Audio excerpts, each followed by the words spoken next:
लहरों के डर से नौका कभी पार नहीं होती, कोशिश करने वालों की कभी हार नहीं होती। नमस्कार दोस्तों, बहुत समय पहले की बात है। जंगल के वातावरण में धीमी धीमी ठंड ने अपना आधिपत्य जमा लिया था। ठंड इतनी अधिक भी नहीं थी कि जाड़े से शरीर कांपने लगे। शहरों, कस्बों और गांवों से ज़्यादा ठंड जंगलों में होती है। उस जंगल में एक अत्यधिक मनभावन बगीचा था। उसी वन में आम के घने वृक्ष की एक खोह में तोता अपनी मैना और बच्चों के साथ सुखपूर्वक रहता था। एक दिन शाम को तोता जब अपने घोंसले पर आया तो वो बुरी तरह कांप उठा। उसका किसी निर्दयी ने सब कुछ लूट लिया था। वो पेड़ कटा हुआ था जिसकी खोह में उसका घोंसला था, जिसमें वो अपनी मैना और बच्चों के साथ सुखपूर्वक रहता था।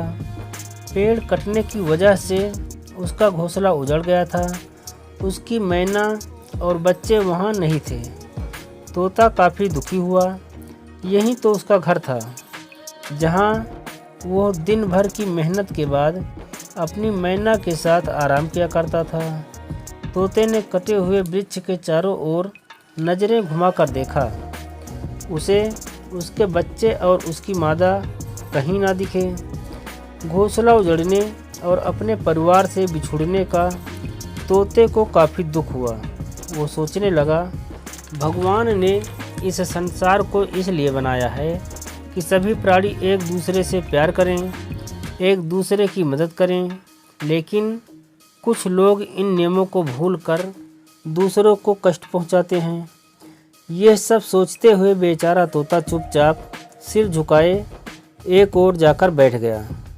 तभी अचानक तोते को याद आया कि करीब के ही एक बाग में एक मैना का घोंसला है और वो वहाँ अकेली ही रहती है। ये सोचकर तोते ने राहत की सांस ली। उसने सोचा, अपना घर बार उजड़ चुका है, शायद मेरी दास्तान सुनकर मैना को मुझ पर दया आ जाए और वो मुझे अपने घोंसले में थोड़ी सी जगह दे दे। काफ़ी सोच विचार करने के बाद तोते ने उड़ान भरी और कुछ ही पल में उस डाली पर जा बैठा जिस पर मैना का घोंसला था। मैना ने जब एक अजनबी तोते को देखा तो वो चौंक कर उछल पड़ी और वो उससे दूर जा बैठी तथा कड़क कर बोली, अय तोते, यह क्या है? तुम यहाँ क्यों आए हो? मैं इस पेड़ पर बरसों से रह रही हूँ। इस पर मेरा अधिकार है। तुम यहाँ से भाग जाओ। तोते ने धीमी आवाज़ में कहा, अय मैना, तुम इतना गुस्सा क्यों करती हो? मेरे यहाँ बैठने से तुम्हें क्या ऐतराज़ है? रात बिताने आया हूँ, सुबह होते ही चला जाऊँगा। हरगिज़ नहीं, मैना ने क्रोधित स्वर में कहा। मैं यहाँ एक पल के लिए भी रहने नहीं दूंगी। जाओ कहीं और रात बिताओ। मैना एक बात पूछूं? तोते ने कहा। पूछो, क्या पूछना चाहते हो? मैना ने उसकी ओर देखे बगैर कहा। तुम नाराज़ क्यों हो?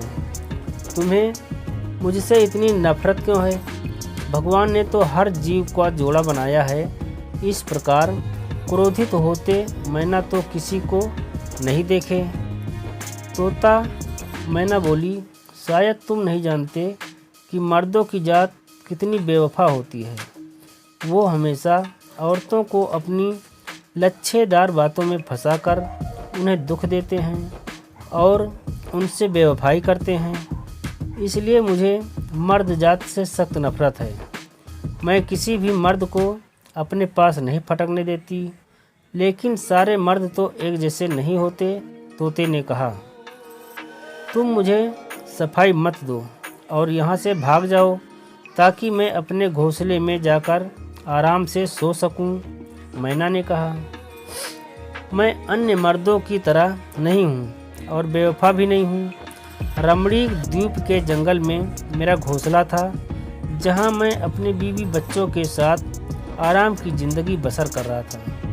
लेकिन किसी निष्ठुर ने उस पेड़ को काट डाला जिससे मेरा घोंसला उजड़ गया। मेरे बीवी बच्चे सब मुझसे बिछुड़ गए, इसलिए आज की रात मुझे यहाँ बिताने दो।